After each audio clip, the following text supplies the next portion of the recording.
سانس ہماری ذرا سی ریسٹ چاہیں گے تو ہم خود ہی چپ ہو جائیں گے، تو پھر آپ اپنی خطابت دکھا دیجیے گا۔ آخر بہت سی کرنی ہے اور جلدی بھی کرنی ہے، اگر آپ بار بار روکتے رہے تو ساری باتیں رہ جائیں گی، اور کل پھر یہ موضوع ہوگا، یہ دوسرا موضوع ہوگا، پھر معاملہ ادھورا رہ جائے گا۔ اس سے پہلے سن لیجیے اور سارے نعرے جمع کر کے دیکھیے، انجن کے بغیر ٹرین نہیں چلتی۔ انجن گھسیٹتا ہے، وہ چاہے الیکٹرک انجن ہو یا کوئلے والا ہو، یا آپ شاید ہو سکتا ہے سوئی گیس کا بھی انجن بن گیا ہو، پتہ نہیں۔ بہرحال انجن جو ہے، جہاز کو بھی انجن ہی کھینچتا ہے، موٹر کو بھی انجن ہی کھینچتا ہے، اور ٹرین کو بھی انجن کھینچتا ہے، اور ناروں کے انجن حسن صغیر ہیں۔ جب تک انجن نہ چلے آپ خامخواہ اپنے ڈبے ادھر ادھر مت کیا کیجیے، سارے ڈبے ڈگمگا جاتے ہیں، کوئی ادھر ڈبہ ہو گیا، کوئی ڈبہ ادھر ہو گیا، کوئی ٹرین نہیں الٹی سیدھی چلنے لگتی ہے۔ پہلے انجن کی طرف دیکھتے رہے، اگر انجن آگے بڑھے تو ڈبے ہلیں، ورنہ سب کا ڈبہ گول ہو جائے گا۔ ڈبہ تو ہوتا ہی گول ہے، ادھر تو نہیں ہے نا۔ تو پہلے سنیے اور اس کے بعد دن بھر کے نعرے لگا لیجیے گا۔ مالک بڑی نازک منزل ہے، یہاں پر تو صرف آپ کو میری طرف دیکھتے رہنا ہے، صرف میری طرف دیکھنا ہے۔ مالک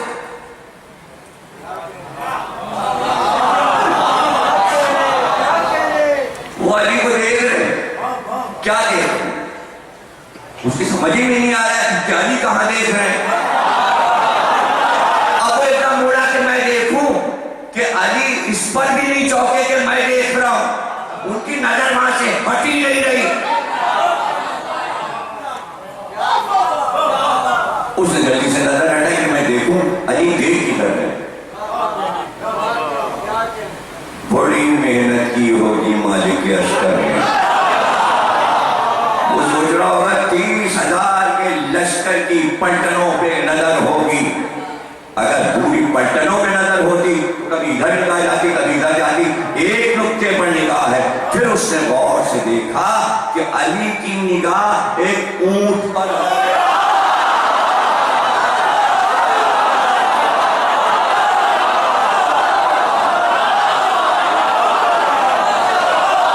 اور پھر اس نے دیکھا کہ اب علی بولے، اور علی نے کہا اگر آج یہ رہ گیا تو قیامت تک مسلمان اونٹ کی پوجا کریں گے۔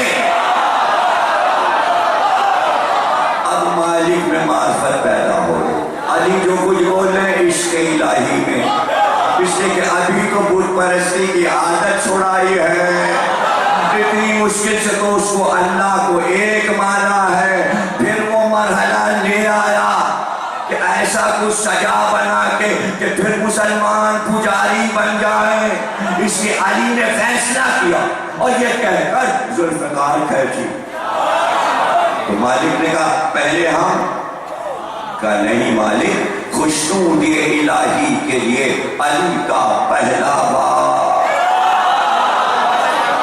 اب مالک کو کیا پتا، اس لیے کہ علی کو یہ بتانا ہے کہ جب خیبر میں لڑا تھا تو جوان تھا، جب خندق میں لڑا تھا تو جوان تھا، آج 65 برس کا ہوں۔ کئی لوگ یہ نہ سمجھ لیں اب علی بوڑھے ہو گئے، تو ایسا بار دکھا دے تاکہ خیبر و خندق بھول جائیں۔ اور پھر دیکھا مالک نے کہ علی نے اپنے گھوڑے کو بڑھایا اور لشکر کے اس سرے پر گئے، اور وہاں سے گھوڑا دوڑا کے پھر ادھر گئے، اور ادھر سے پھر واپس آئے، تو دونوں چکر میں مالک نے یہ دیکھا کہ اگلی صف کے پیر کٹ رہے، واپس ہوئے،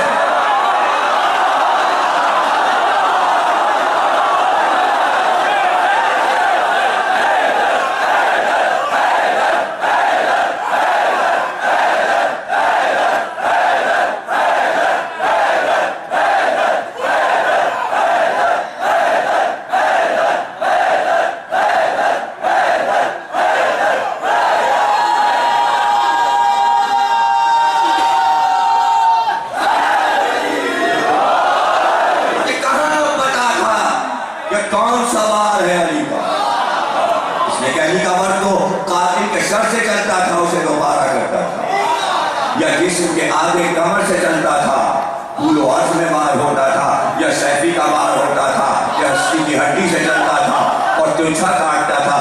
یہ چوتھا بار تو پہلی بار سب نے دیکھا کہ ادھر سے چلے تو پیر کاٹتے چلے اور ادھر سے چلے تو سر کاٹتے چلے،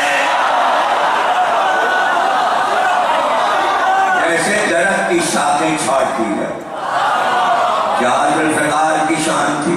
اور اس کے بعد علی اپنی جگہ واپس آ گئے اور کہا محمد حنفیہ تم جاؤ۔ اب تو جلقاء شروع ہو گئی۔ محمد حنفیہ گئے، خوب جنگ کی، علی کے بیٹے شجاع سے جنگ کی، اور سب زیرہ بختر خور وغیرہ، گرمی بہت تیز، بصرے کی گرمی، بصرے کا میدان اب تک لڑائی کا نام نہیں لیا، اسی کو داد دیجیے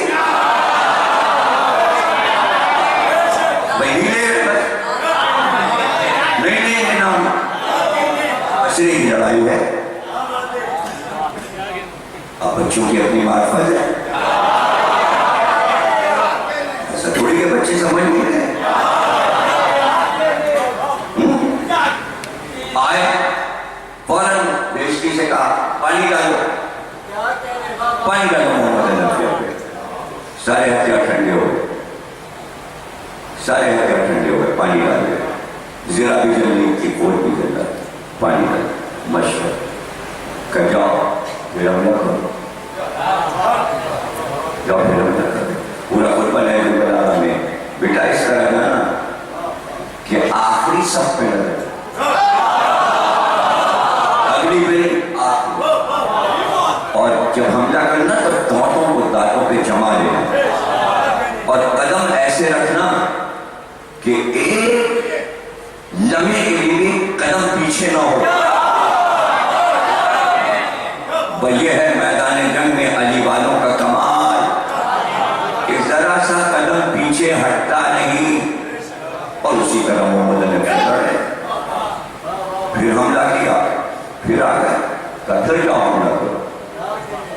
کہتے ہیں 7 بار 17 بار کتنی بار بھیجا، اور ہر بار بیٹا گیا اور حملہ کر کے آ گیا، اور جب بھی آتے تھے کہتے تھے کہ ہاں تو میرا بیٹا ہے، تو میرا بیٹا ہے۔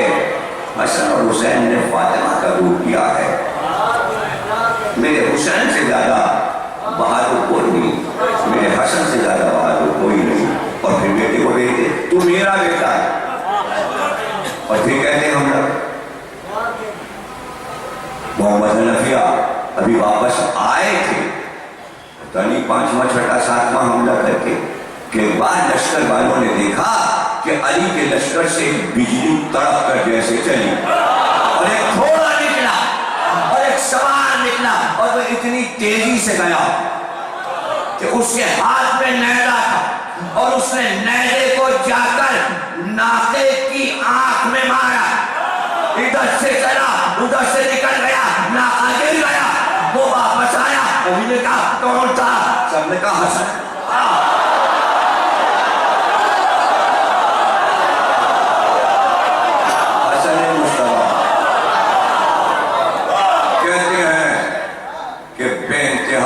شجاعت ہے امام حسن، مہربان میں صفین میں سب نے حسن کی شجاعت دیکھی، شجاعت بھی تھی رسول والی اور حیبت بھی تھی، حیبت، اور اس نے رسول بھی ملا تھا، اس کے باوجود سلو کے بعد بے ادبی سے راستے کے لوگ پیش آتے، لیکن امام صبر کرتے رہے، اور خوب صبر کیا۔ 10 سال شہادت علی کے بعد 50 ہجری تک 10 سال تک اپنا خون جگر اور جگر کی گرمی دل کی آگ کو سرد کرتے رہے، ٹھنڈا کرتے رہے۔ بہت مشکل ہوتا ہے، بہادر بھی ہو، شجاعت بھی ہو، اور صبر کی ان منزلوں سے گزر جائے، اور اور جب کبھی باہر نکلے تو ایسے ایسے جملے کہے گئے، ایسی ایسی بے ادبی ہوئی، لیکن جب بھی واپس آتے تو گھر میں فوراً کہتے ذرا میرے عباس کو بلاؤ، پھر میرے عباس کو ابھی ہاتھ میں دھو رہے ہیں، پیچھے مڑ کے دیکھا تو عباس کھڑے، عباس کو مار گئے، عباس کو مار گئے، آپ مجھے اطمینان دو، بیٹھو مجھ سے کوئی بات نہیں کریں۔ اب کون اس واقعے کو سمجھے گا؟ میں نے ام البنین کتاب میں لکھا ہے، میں بس اس کی شرح بھی کی ہے، بچوں کو سمجھانے کے لیے شرح کروں کہ حسن کو یہ معلوم کہ میرا یہ بھائی بہت جلالی ہے، راستے میں جو بھی ادبی میرے ساتھ ہوئی ہے، اگر عباس کو خبر ہو گئی وہ تلوار لے کے نکلے گا، سب کا قلع کما کر دے گا، تو میں اپنے عشق الہی میں کمی کیوں محسوس کروں؟ آتے ہی فوراً کہتے تھے عباس کو بلا دو، عباس کو بلا دو، تاکہ عباس میرے پاس بیٹھے اور کہتے تھے تم آتے ہو، مجھے تسلی ہو جاتی، تو عباس کو دیکھ کے تسلی ہو جاتی۔ کیا تسلی ہو جاتی تھی امام حسن؟ صرف یہ تسلی ہو جاتی شیر جیسا میرا بھائی، اگر تلوار نکال لے تو سب کے سر اتار کے پھینک دے، اس کے باوجود میں صبر کر رہا ہوں، ایسا بھائی موجود ہے اور میں حکم نہیں دے رہا ہوں کہ مسلمانوں کا قتل عام ہو۔ کہاں کہاں رحم کھایا ہے امت پر، الحمدللہ رب العالمین الرحمن الرحیم والوں نے کچھ نہیں سمجھے۔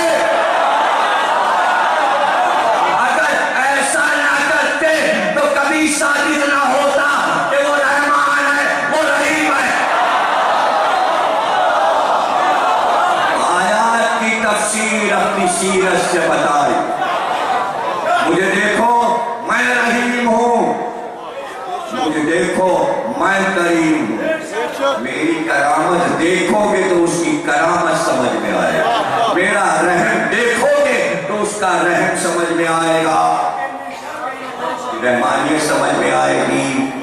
اور اللہ بندوں کو اسی طرح سمجھاتا ہے، براہ راست اللہ سب پہ وحی نہیں کرتا۔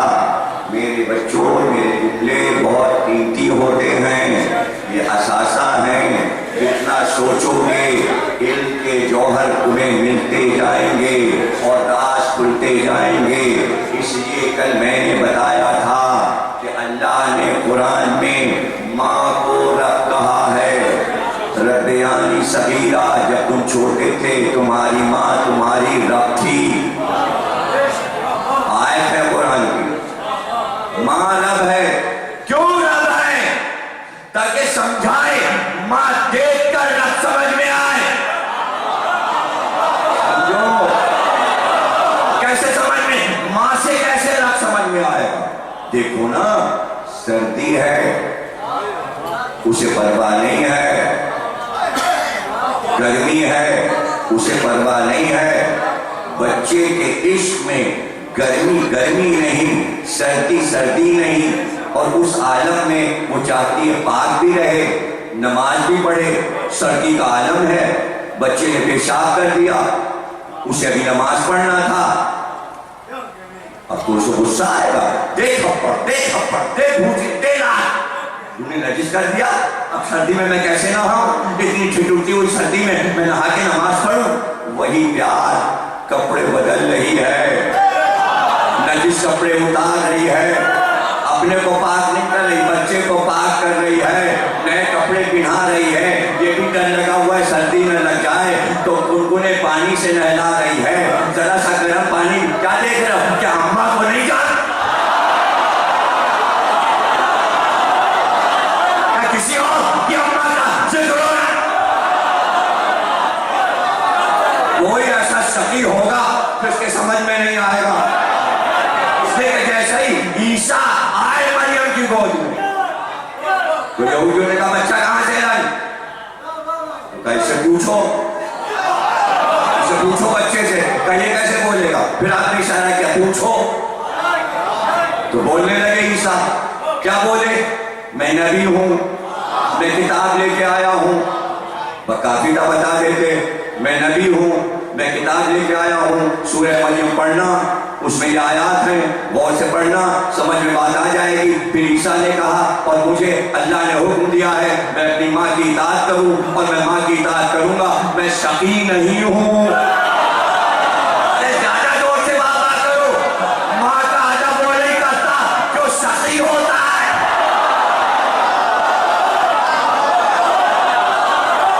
شقی پہچاننا ہے، اگر شقی پہچاننا ہے تو جا کے گھروں میں دیکھو اور ماؤں سے پوچھو آپ کا بچہ آپ کے ساتھ کیسا ہے۔ اگر ماں بتا دے بڑا مامون رشید اور بڑا ہارون رشید ہے۔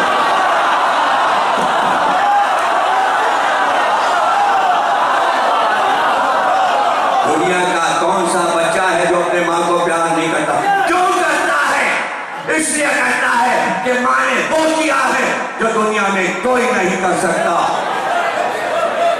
گرمی ہو یا سردی، جب بچے کو نہلا دیا، دھلا دیا، پاؤڈر لگا دیا، سردی میں انہیں رضائی اڑا دیا، دیکھا سو گئے، پیار سے جھک کے پھر پیشانی چومی، ابھی تو جرم کیا تھا، اماں ہیں کہ پیار کر رہی ہیں، اور پھر خود پاک ہوئی، کپڑے بدلے، پھر نماز پڑھا، اور ابھی نماز پڑھی نہیں تھی کہ پھر وہ بلبلائے،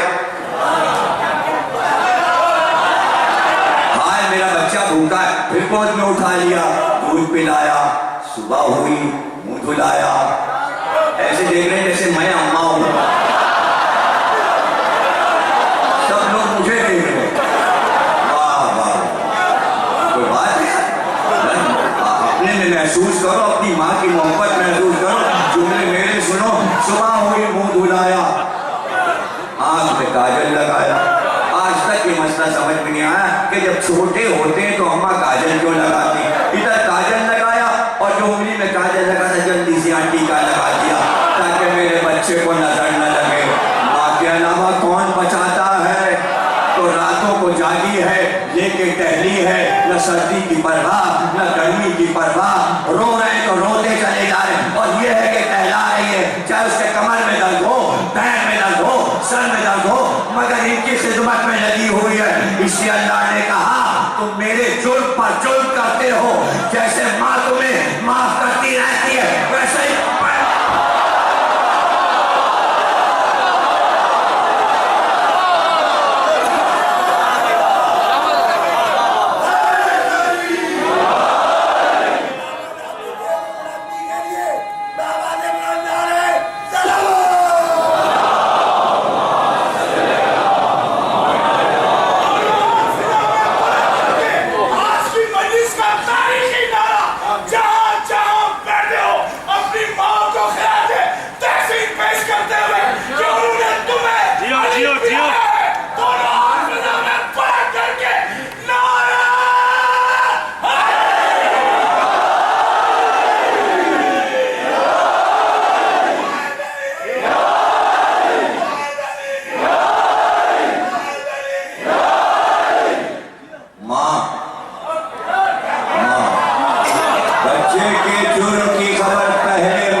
سے کونے میں لے جا کے کہتی اب ایسی حرکت نہ کرنا، لیکن باپ کو نہیں بتاتی کہیں ایسا نہ ہو کہ تھپڑ باپ مار دے اور ماں کا کلیجہ کٹ کے رہ رہا ہے۔ یہ ماں کا پیار ہے۔ تو جب دنیا کی مائیں اپنے بچوں کے لیے رب بنی ہوئی ہیں تو میں کربلا کی ماؤں کی کیا تعریف کروں؟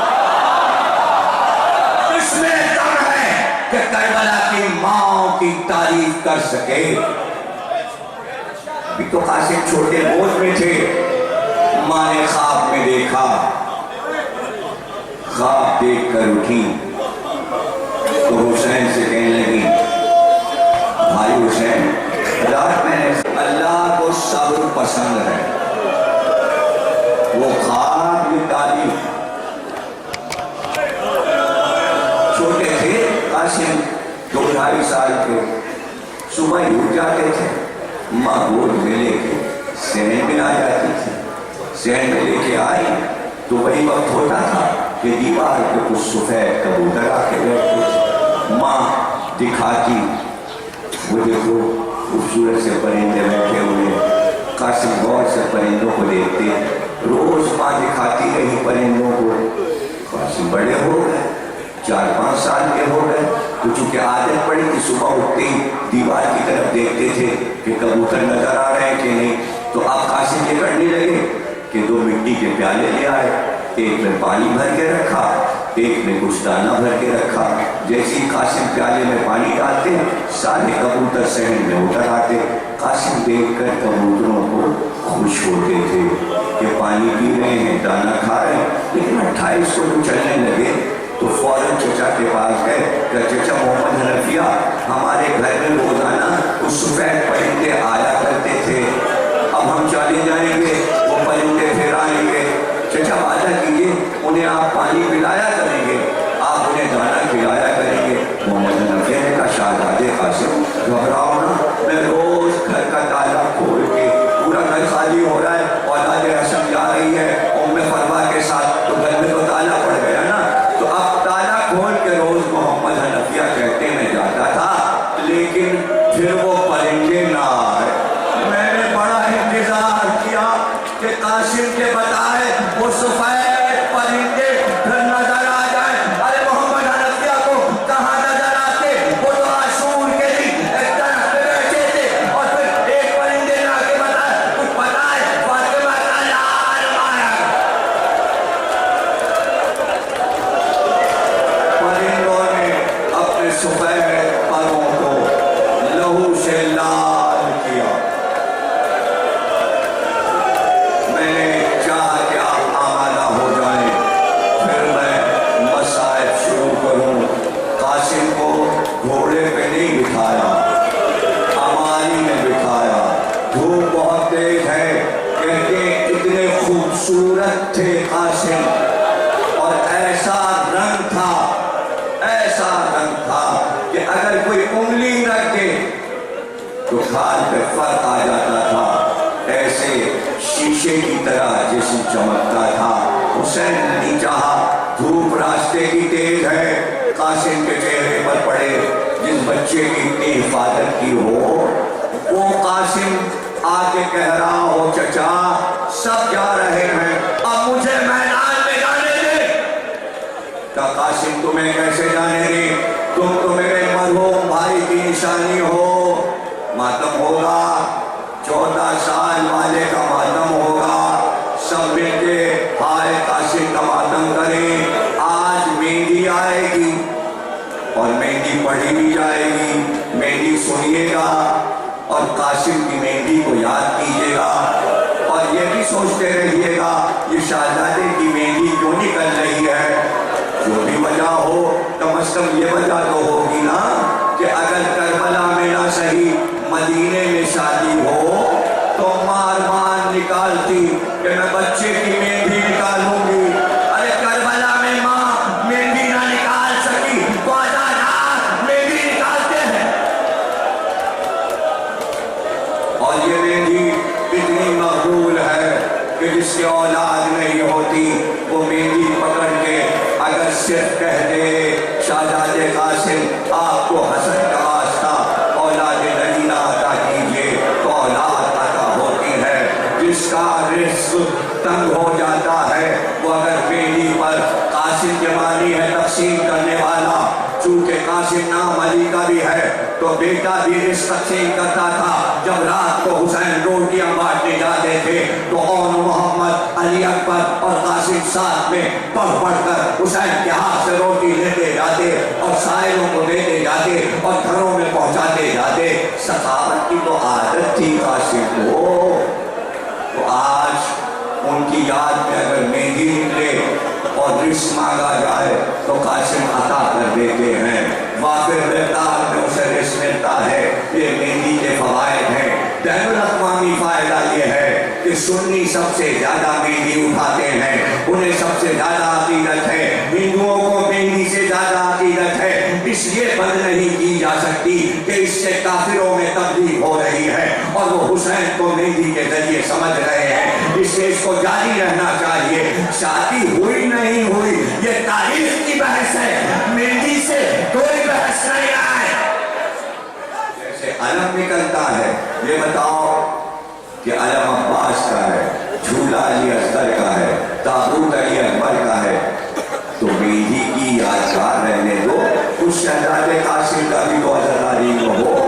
7 محرم کو دوہرا ماتم، آج حسین پر پانی بند ہو گیا، بچوں پہ پانی بند ہو گیا، پھر امام حسن کے بیٹے کا ماتم ہم کرنے بیٹھے ہیں۔ میں تمہیں کیسے جانے دوں؟ تم میرے چچا، تم میرے بھائی حسن کی نشانی ہو، تم میرے بھتیجے ہو، میں تمہارا چچا ہوں، میں نے تمہیں پالا ہے، میں نے علی اکبر سے کم نہیں سمجھا، بھلا میں تمہیں کیسے اجازت دے دوں؟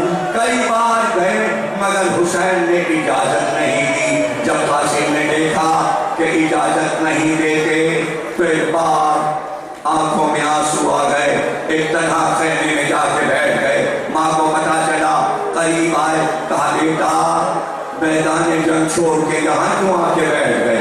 کہا ماں کتنی بار عزم مانگا میدان جنگ کا مگر چچا جانے نہیں دیتے، تو بے اختیار کہا بیٹا جب تم چھوٹے تھے اور تمہارے بابا کی شہادت ہوئی تو شہادت سے پہلے ایک تعویذ تمہارے بازو پہ باندھا تھا اور مجھ سے کہا تھا اس میں ایک وصیت ہے اور ضروری بات لکھی ہے، جب کوئی بلا اور مصیبت کا دن آئے تو اس تعویذ کو کھول کے دیکھ لینا۔ اے میرے قاسم آج سے بڑھ کے قیامت کا دن کون سا ہوگا؟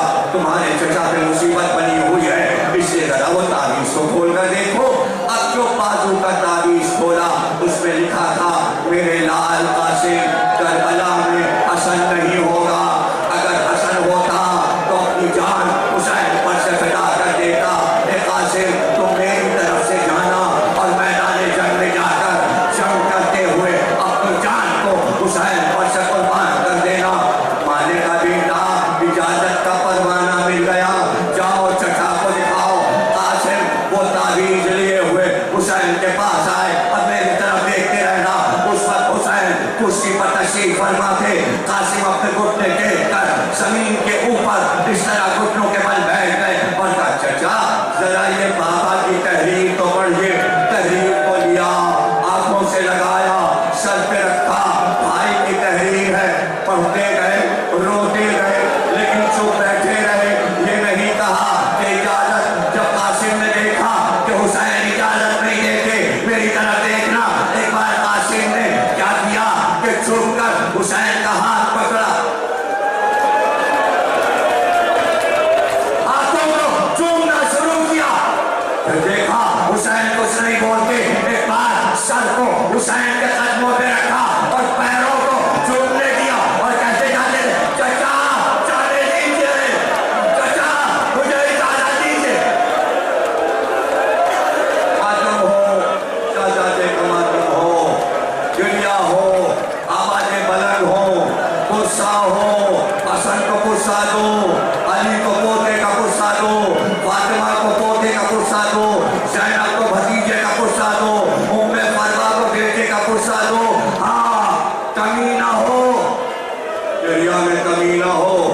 14 سال کے شہزادے کا ذکر ہے، ایک بار اٹھ کر کھڑے ہو گئے، کہا قاسم تم نے مجبور کر دیا، یہ کہہ کر گلے سے لپٹایا، کہتے اتنا بول، قاسم کو گلے لگا کر کہ بے ہوش ہو کے گرنے لگے، بے ہوش ہو کے گرنے لگے۔ عباس نے سنبھالا، قاسم کو لے کر خیمے میں آئے اور مڑ کر فضا سے کہا ایک صندوق میں ساتھ لایا تھا جس میں وہ کرتے رکھے ہوئے ہیں جو ام فروا نے قاسم کی شادی کے لیے بنائے تھے، اسی میں میرے بھائی حسن کا لباس ہے، وہ لے کر آؤ۔ صندوق کو کھولا، حسن کا لباس نکالا، قاسم کو پہنایا، کمر کو باندھا، امام حسن کے پٹکے سے کمر میں تلوار لگائی، پھر امام حسن کا امامہ لیا اور اس کو باندھا اور باندھ کر ایک شملہ ادھر لٹکایا، ایک شملہ ادھر لٹکایا۔ زینب نے کہا یہ آپ کیسے سجا رہے؟ کہ زینب میں نے قاسم کو دولہا بنایا ہے، اسی لیے جب ماتم آگ کا ہوتا ہے تو کہتے قاسم دولہا، دولہا قاسم۔ اس نے کہ حسین نے یہ لفظ استعمال کیا تھا، پھر گلے سے لگا لیا، گریبان کو پھاڑ دیا، کرتے کے گریبان کو پھاڑ دیا۔ شہزادی زینب نے کہا یہ کیا کیا؟ کہ یتیم ہے، ادب والے جانتے ہیں جس کا گریبان چاک ہوتا ہے وہ یتیم ہوتا ہے، اس کا باپ نہیں ہوتا۔ شاید رحم کھائیں اور تیر زیادہ نہ چلائیں، تلواروں کے وار نہ کریں، میرے بچے پہ رحم کھائیں، لیکن عجیب بات ہے، مورخ لکھتا ہے کربلا میں صرف 2 شہید اور 2 مجاہد ایسے ہیں کہ جن کے ساتھ سب سے زیادہ ظلم ہوا، وہ یہ ہوا ایک حسین، ایک قاسم، کہ تلواریں بھی چلی، تیر بھی چلے، لیکن حسین کو اور قاسم کو چاروں طرف سے پتھروں سے مارا گیا، پتھروں سے مارا گیا۔ ابھی میں شہادت پڑھوں گا، جب باہر میں تھا تو نوجوان بھائی مجھ سے لپٹ کے کہہ رہے تھے پوری شہادت پڑھیے گا، ہم رونا چاہتے ہیں تو ہم جہاں تک چل سکیں گے آپ کا ساتھ دیں گے، اس کے بعد ماتم کیجیے گا، پھر مہندی آئے گی۔ آج چاروں طرف سے پتھر مارے جا رہے تھے اور پھر وہ وقت آیا کہ قاسم زخمی ہو کر گھوڑے سے گر گئے۔ کہا چچا آپ پر آخری سلام، آپ پر آخری سلام۔ ایک بار حسین کو غیظ آیا، کہا عباس تم نے دیکھا میرا بچہ گھوڑے سے گر گیا۔ عباس سمجھ گئے تلواریں گر گئی، علی اکبر، عباس، حسین، مگر اشریا نے سوچا کہ اس سے پہلے کہ عباس آئے حسین آئے، سب نے طے کیا کہ جہاں قاسم گرے اپنے گھوڑوں کی لگاموں کو کھینچ کر قاسم کی طرف چلے، جہاں قاسم تھے چاروں طرف سے ادھر کے گھوڑے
کہاں تھی؟